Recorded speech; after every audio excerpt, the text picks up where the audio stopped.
So some of the measures that we're implementing are to enforce social distancing, which will help curb the spread of the virus.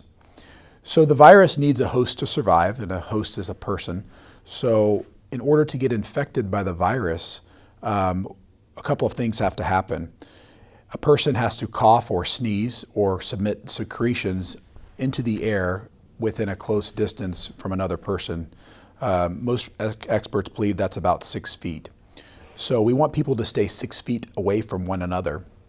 If one were to cough or sneeze, we want you to cough or sneeze into your elbow to contain the secretions.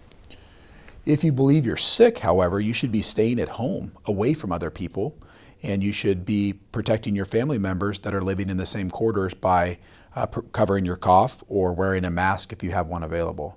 The other way that the virus is spread is through contact with infected surfaces. So this virus is an enveloped virus that can live on surfaces for extended periods of time, days, in some cases weeks. So what that means is any surface in our environment could potentially be infected.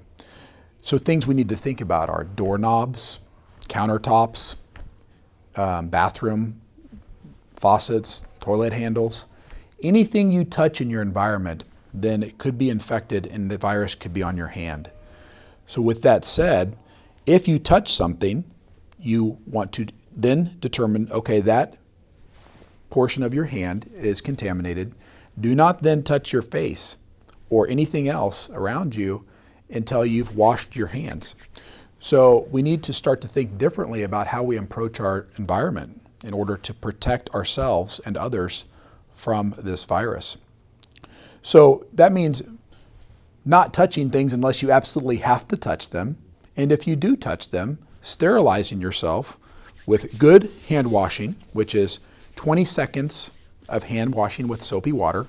Try to get up onto your arms, because oftentimes we forget our lower forearms.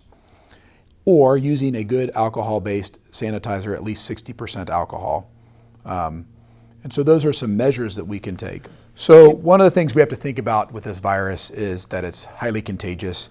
And within our population, we have graphs and models where you can see that if one person is infected and becomes then in contact with another person, we can see how this can exponentially grow to become all of a sudden a very big problem.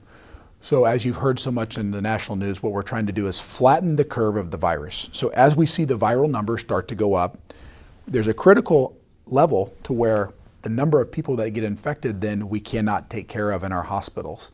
So we're trying to flatten that curve. And the way we do that is by limiting gatherings. So what we've enacted here in Douglas County is to limit gatherings to no more than 10 people. And within those gatherings, those persons should try to remain 6 feet apart. Because if you think about the nature of our community, we have people coming in from different areas. We have people coming in from other states, from other communities around the region. And so if you go into a group of people, you could be interacting with people from many different places, and that's how this thing can spread through close contacts like that. So community spread is when you have the virus within the community spreading to persons that have not traveled anywhere outside of the community. And that is something that we want to avoid, because once the virus is spreading within the community, it becomes more challenging to trace.